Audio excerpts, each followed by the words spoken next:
നമ്മുടെ മീഡിയക്കാർ വാർത്തകൾ ടൗണിലൂടെ ഇങ്ങനെ അലഞ്ഞിരിഞ്ഞ് നടക്കുന്ന സമയത്ത് ഒരു മൂർഖമ്പാമ്പയെ കണ്ട്. ആ മൂർഖമ്പാമ്പയെ കണ്ടപ്പോൾ ചില കാര്യങ്ങളെ പറ്റി എന്തെങ്കിലും പറയാനുള്ളതെന്ന് ചോദിച്ചപ്പോൾ ചില കാര്യങ്ങൾ ആ മൂർഖമ്പാമ്പ് മീഡിയാസിലൂടെ പങ്കുവെക്കുന്നുണ്ട്. ആ വാക്കുകൾ എന്തായാലും നമുക്ക് കുറച്ച് കേട്ടു നോക്കാം.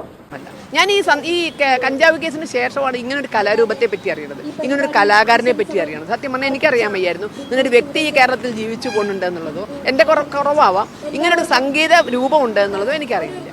സംഗീതം കല ആസ്വാദനത്തിനുള്ളതാണ്, കല മനുഷ്യനെ ഒരുമിപ്പിക്കാനുള്ളതാണ്, കല ഭിന്നിപ്പിക്കാനുള്ളതാണ്.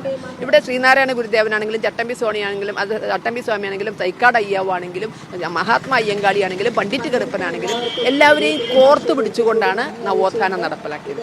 ആരെയും ശത്രുപക്ഷത്ത് നിർത്തിയിട്ടില്ല. ഇവിടെ ജാതിയുടെ ഒരു ഭേദചിന്ത വരുത്തുന്നു. മാത്രമല്ല ലങ്കൻ പുലികൾക്ക് ദാഹിക്കുന്നു. ആ ദാഹത്തിന് നമ്മളൊരു പ്രധാനമന്ത്രിയുടെ രക്തം കൊടുത്തവരാ. ലങ്കൻ പുലികളുടെ ദാഹം മാറ്റാൻ ഭാരതം ഒരു പ്രധാനമന്ത്രിയുടെ രക്തം കൊടുത്തു. ഇനിയും ആ ലങ്കൻ പുലികൾ ദാഹിച്ചുകൊണ്ട് ഈ കേരളത്തിൽ അലഞ്ഞു തിരിയുന്നുണ്ടെങ്കിൽ അത് ഭയക്കേണ്ട രാഷ്ട്രീയമാണ്. അതിൻ്റെ പിന്നിൽ ആരോ ഉണ്ട്. അതുപോലെ തന്നെ ഇവിടുത്തെ പാവപ്പെട്ട പട്ടികജാതിക്കാരൻ്റെ വിഷയം പാലസ്തീൻ്റെ മോചനമല്ല. ആ പാലസ്തീൻ്റെ പതാക ഉയർത്തിക്കൊണ്ട് പാലസ്തീന് വേണ്ടി സംസാരിക്കുമ്പോൾ ഇവിടുത്തെ വിഷയങ്ങളൊന്നും കാണുന്നില്ല. മറിച്ച് പാലസ്തീൻ്റെ വിഷയം പറഞ്ഞ് ഇൻ്റർനാഷണൽ വിഷയങ്ങൾ മുഴുവൻ ഇവിടെ ചർച്ച ചെയ്യാണ്.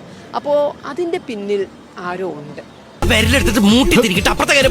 വിഷപ്പാമ്പില്ലേ, വിഷപ്പാമ്പിന് വിഷം തീരുമ്പോൾ അത് ഈ റീഫിൽ ചെയ്യാൻ പോണത് നമ്മളെ ഈ വിശകല ടീച്ചറെ അടുത്ത് കാണുന്നതാണ് ഒരു കരക്കമ്പി പൊതുവെ കേട്ട് വരുന്നത്.